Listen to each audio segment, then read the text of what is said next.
Banjir merendam sebagian wilayah di Jakarta sejak Minggu pagi. Sebanyak 48 RT hingga 29 ruas jalan terendam banjir. Banjir terjadi akibat hujan deras yang terjadi sejak Sabtu malam hingga Minggu pagi. Ketinggian banjir bervariasi dari 10 cm hingga 1 meter. Salah satu titik yang terdampak berada di Jalan Gunung Sahari, Jakarta Pusat. Di lokasi ini, ketinggian air mencapai 50 cm, sehingga mengganggu aktivitas warga dan melumpuhkan arus lalu lintas. Kendaraan tidak dapat melintas, sementara akses dari arah Ancol menuju Jalan Gunung Sahari terpaksa ditutup. Banjir juga turut menggenangi stasiun Jakarta Kota pada Minggu pagi. Akibatnya, perjalanan KRL komuter lain terganggu.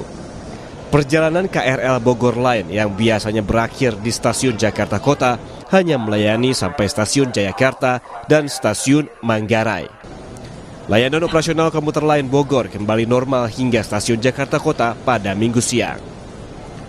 Tidak hanya di wilayah Jakarta, banjir juga merendam sejumlah daerah di wilayah pantai utara timur Jawa Tengah, salah satunya di Kabupaten Pekalongan.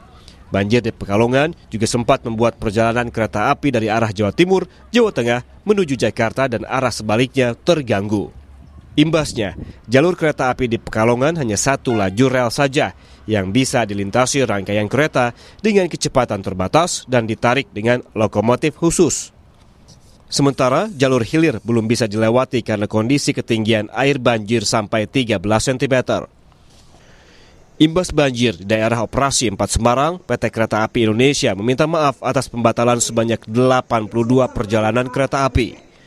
Direktur Utama KAI Bobi Rashidin mengatakan, cuaca ekstrem dalam beberapa hari terakhir menjadi pemicu utama terjadinya banjir yang merendam jalur rel.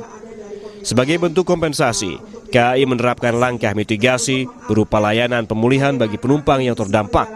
Selain itu, bagi calon penumpang yang perjalanannya dibatalkan, KAI memberikan fasilitas pengembalian dana atau refund tiket secara penuh. Efek dari Daop 4 itu adalah berkontribusi adalah 82 pembatalan kereta. Begitu juga dengan para pelanggan yang menginginkan refund.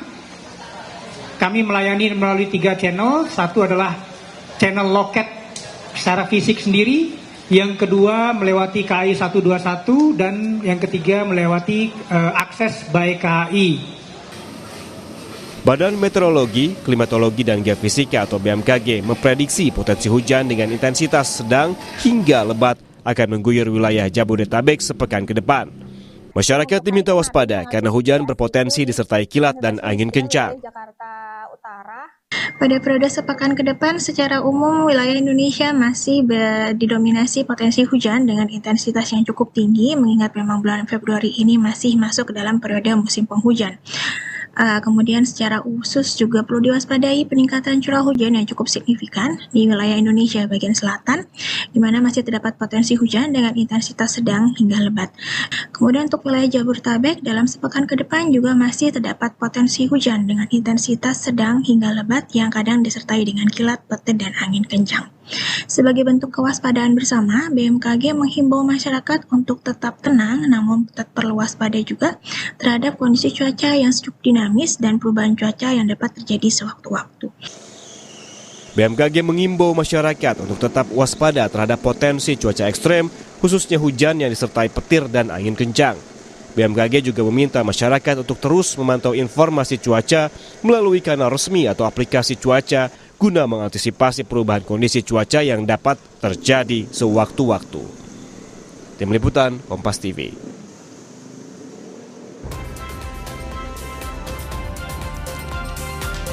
Sejumlah daerah di tanah air diterjang banjir akibat curah hujan yang ekstrim. Lantas seperti apa antisipasi dan penanganan banjir? Kita akan bahas bersama dengan Kepala Pusat Data Informasi dan Komunikasi Kebencanaan BNPB, Abdul Muhari. Selamat pagi, Pak Aam. Selamat pagi, Mas Bremana. Ya, Pak Aam, kemarin kita bersama-sama melihat bahwa banjir terjadi di wilayah Jakarta dan juga sekitarnya, kemudian di Jawa Tengah, ada di Pekalongan, Kudus, dan juga Kendal, ada beberapa daerah lain juga di Jawa Barat, terutama di Cirebon. Kalau dari identifikasi BNPB, Pak Aam, mana saja wilayah yang paling parah terdampak banjir? Ya, kami secara khusus menurunkan tim ke beberapa titik di libur panjang akhir minggu kemarin. Kami sendiri mendampingi Kepala BNPB kita melihat ke Jepara, Kudus, Pati, Demak yang sempat terdampak cukup parah akibat banjir dan longsor. Di Jepara itu ada ada 2 desa yang jalannya terputus, kemudian ada beberapa titik banjir yang alhamdulillah sudah mulai surut. Kemudian kemarin itu di Pekalongan dan Jabodetabek secara umum ada di Kabupaten Bekasi, Kabupaten Tangerang, dan di beberapa titik seperti tadi disampaikan di wilayah DKI Jakarta. Ada beberapa hal yang kami lihat. Pertama, untuk Jawa Tengah. Jawa Tengah ini pasca banjir tahun lalu akibat jebol tanggul di beberapa titik, tahun ini itu sudah teratasi. Penguatan tanggul yang dilakukan oleh Kementerian PU itu berdampak sangat signifikan dalam menghindari banjir yang serupa di tahun ini. Adapun banjir tahun ini itu titik yang berbeda akibat pendangkalan Kali Juwana. Nah, pendangkalan Kali Juwana ini yang menjadi atensi kita bersama Kementerian PU untuk segera dilakukan normalisasi dan pendalaman. Ini akan kita lakukan dalam jangka pendek untuk bisa menghindari kejadian serupa di masa depan. Kemudian untuk di wilayah Jabodetabek, ini adalah permasalahan drainase. Jadi ini juga bukan kejadian yang pertama, sudah kejadian berulang. Kami juga akan berkoordinasi dengan pemerintah daerah dan tentu saja Kementerian PUPR agar vitalisasi dan penguatan kembali kapasitas drainase di beberapa titik ini bisa kita optimalkan. Karena untuk Bekasi, Kabupaten Bekasi misalkan, ada beberapa titik peninggian jalan yang di kiri kanannya itu tidak tersedia drainase yang memadai, sehingga genangan ini tidak bisa mengalir dan akan menggenang dalam waktu cukup lama. Nah, hal seperti ini yang perlu kita perhatikan bersama. Tentu saja pemerintah daerah, kami, pemerintah pusat dan pemerintah daerah akan bekerja intensif untuk bisa menghindari genangan-genangan ini terendam cukup lama. Ada beberapa hal yang kita lakukan. Pertama, untuk DKI itu sudah dilakukan operasi modifikasi cuaca. Jadi Pemprov daerah khusus Jakarta dan BMKG, TNI Angkatan Udara itu sudah melakukan modifikasi cuaca. Kemudian BNPB juga sudah melakukan OMC di Jawa Tengah dan sekitarnya. Kita mengerahkan 2 unit pesawat yang saat ini sudah bekerja hampir 18 jam per hari. Yang kita harapkan ini tentu saja bukan solusi jangka panjang ya, ini solusi jangka pendek dulu untuk bisa mengurangi genangan di beberapa titik. Untuk solusi jangka panjangnya tentu saja tadi kita sampaikan bahwa revitalisasi drainase, karena ini riverine flood, urban flood, banjir di perkotaan yang sangat dipengaruhi oleh kapasitas drainase, dan ini akan menjadi atensi kita untuk bisa menyelesaikan ini dalam jangka menengah dan jangka panjang, Mas Bremana. Baik, untuk jangka pendek dan juga jangka panjang sudah disiapkan. Kemudian bagaimana dengan warga yang terdampak, Pak? Karena dari data yang kami terima kemarin, gitu paling tidak ada lebih dari 100.000 orang yang terdampak banjir di Pulau Jawa. Apa yang kemudian bisa diantisipasi ataupun diberikan BNPB, terutama untuk bantuan dan juga mungkin pengungsian untuk mereka? Ya, untuk Jawa Tengah dan Jawa Barat, Banten, dan daerah khusus Jakarta, kita sudah langsung meninjau titik-titik pengungsian kemarin dan kita pastikan tentu saja sekali lagi dengan untuk jangka pendek ini untuk fase banjir ini kebutuhan logistik dasar permakanan dan non permakanan warga terdampak itu kita pastikan terpenuhi. Kami sudah berkomitmen dengan pemerintah daerah, baik itu provinsi daerah khusus Jakarta, Jawa Barat untuk Bekasi, dan Banten untuk Tangerang, serta Jawa Tengah untuk Jepara, Pati, Kudus, Pekalongan. Kita sudah mendropping juga logistik selain non permakanan seperti selimut, tenda, dan lain-lain. Jadi untuk kebutuhan warga terdampak, Mas, bagaimana kita pastikan ini terpenuhi. Tetapi sekali lagi, ini akan ada fase-fase perulangannya.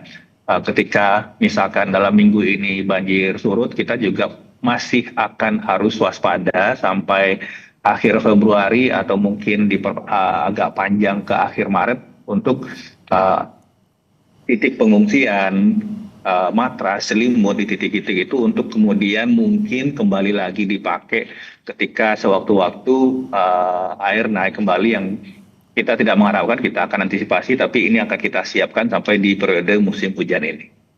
Baik, kemudian yang menjadi fokus kita juga terkait ini Pak, perjalanan kereta api yang kemudian beberapa perjalanan yang jarak jauh itu dibatalkan di beberapa wilayah imbas dari banjir, kemudian apa antisipasi dan juga mungkin upaya yang dilakukan BNPB terutama untuk memastikan transportasi berjalan dengan lancar? Untuk perjalanan kereta tentu saja yang kita percepat adalah pengurasan air atau pengurangan genangan. Di sini kami sudah berkoordinasi dengan pemerintah daerah agar pompa-pompa tetap diaktifkan. Seperti beberapa waktu yang lalu di akhir tahun kita mengaktifasi Satgas Pompa untuk bisa benar-benar memastikan kalaupun akan terjadi genangan, ini bisa segera dikurangi dengan pemompaan di beberapa titik. Ini akan kita perkuat lagi dan akan kita organisasikan lagi Satgas Pompa di beberapa titik ini supaya benar-benar ketika ini terjadi, genangan ini bisa segera dikurangi supaya jalur-jalur transportasi utama yang menghubungkan kota-kota di Pulau Jawa ini tidak terganggu oleh genangan air, Mas Brahmana.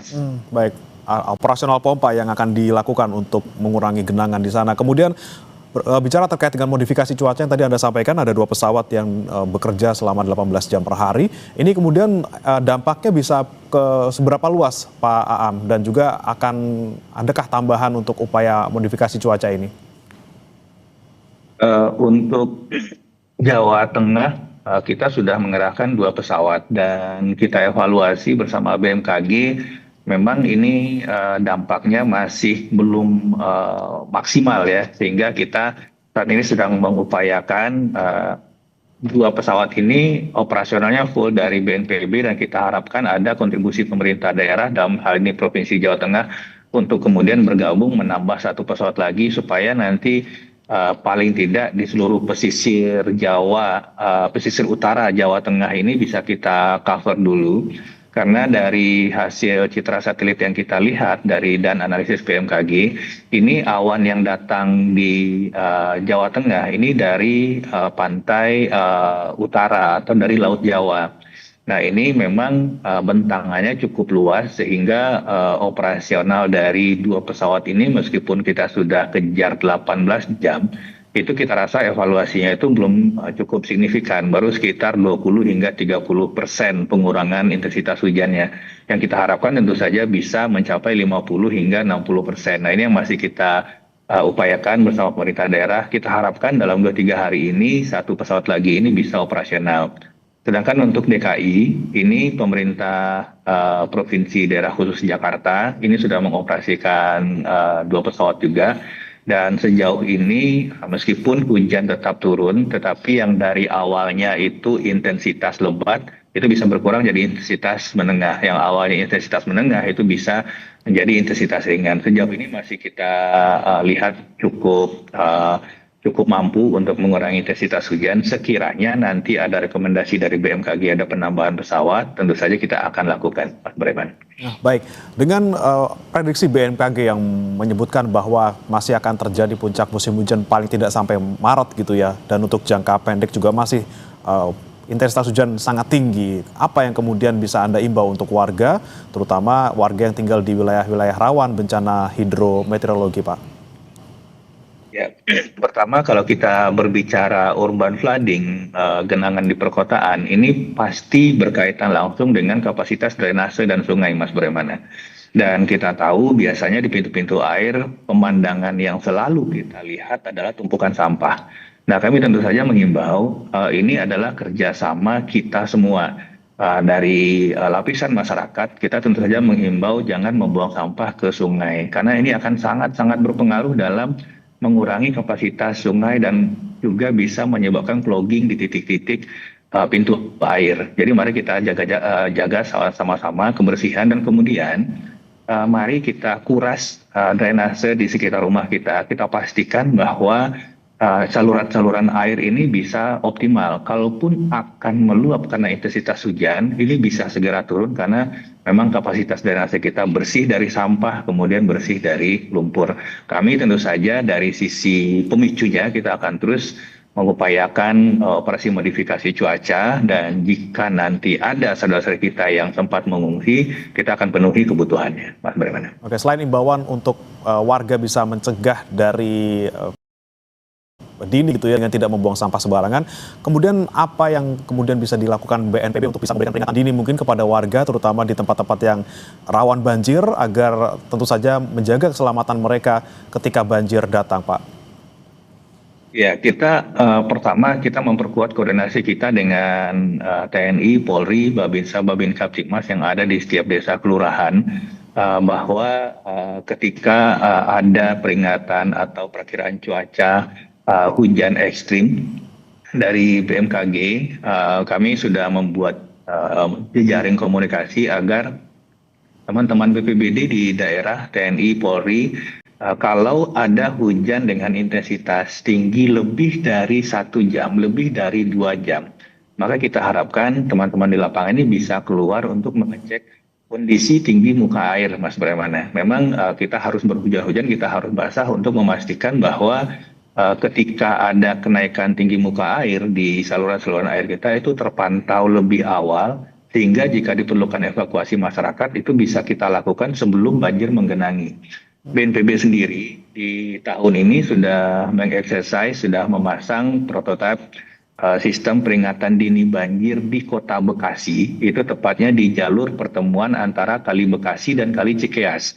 Ini sudah kita hubungkan secara otomatis dengan sirine di 5 titik dan jejaring komunikasi melalui aplikasi mobile phone yang sudah terhubung dengan para lurah, para babinsa, para kepala desa, dan juga Babin Kaptipmas. Kalau sekiranya ini dari evaluasi kita nanti akan efektif di musim hujan ini akan kita replikasi di tempat-tempat lain yang memang rawan banjir, Mas Bremana. Baik, itu ya komunikasi bersama dengan perangkat-perangkat yang ada di daerah masing-masing gitu ya Pak ya. Tapi terkait dengan cuaca ekstrim yang terjadi saat ini, tidak hanya banjir tentu saja kita antisipasi, tapi juga ada kemudian angin kencang yang sering kemudian membuat pohon tumbang di beberapa wilayah. Kemudian bagaimana koordinasi BNPB bersama dengan pemerintah daerah, terutama untuk mencegah kejadian-kejadian akibat angin kencang, Pak? Ya, di bulan November lalu kita mencatat ada 2 korban jiwa di Jakarta ya, di Kemang dan di Pondok Indah akibat mobil yang tertimpa pohon tumbang waktu itu. Nah, ini kita juga berkoordinasi dengan pemerintah daerah untuk Jakarta itu dengan Dinas Pertamanan dan BPBD daerah khusus Jakarta dan di Jabodetabek lainnya dengan pemerintah kabupaten kota agar proses atau kegiatan pemangkasan ranting, bukan pohonnya ditebang ya, tapi pemangkasan ranting pohon yang kita anggap memang mungkin rawan untuk tertimpa atau rubuh akibat angin kencang. Dan tidak hanya pemangkasan ranting pohon, Mas Bremana, kita juga meminta pemerintah daerah untuk melihat juga, mengevaluasi papan-papan reklame yang juga mungkin berpotensi mengancam atau menyebabkan kerusakan atau fatalitas ketika terjadi angin kencang.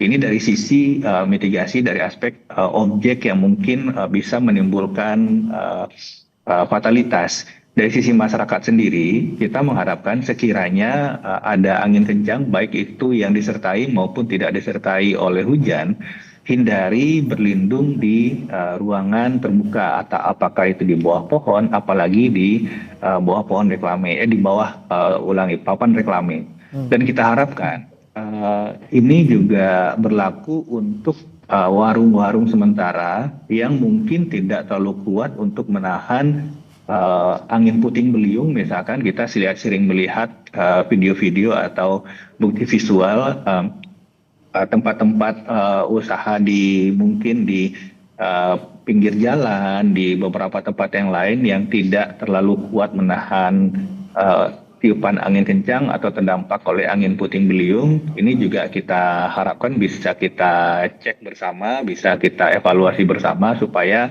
tidak menimbulkan fatalitas atau luka-luka nanti ketika ada hujan ekstrim yang disertai angin kencang, Mas Braiwan. Oke, tentunya antisipasi pencegahan dilakukan BNPB bersama dengan pemerintah daerah, tapi juga yang paling penting masyarakat yang juga harus waspada akan potensi bencana hidrometeorologi. Terima kasih Pak Abdul Muhari, Kepala Pusat Data Informasi Kebencanaan BNPB, sudah bergabung bersama kami di Sapa Indonesia Pagi. Selamat pagi Pak.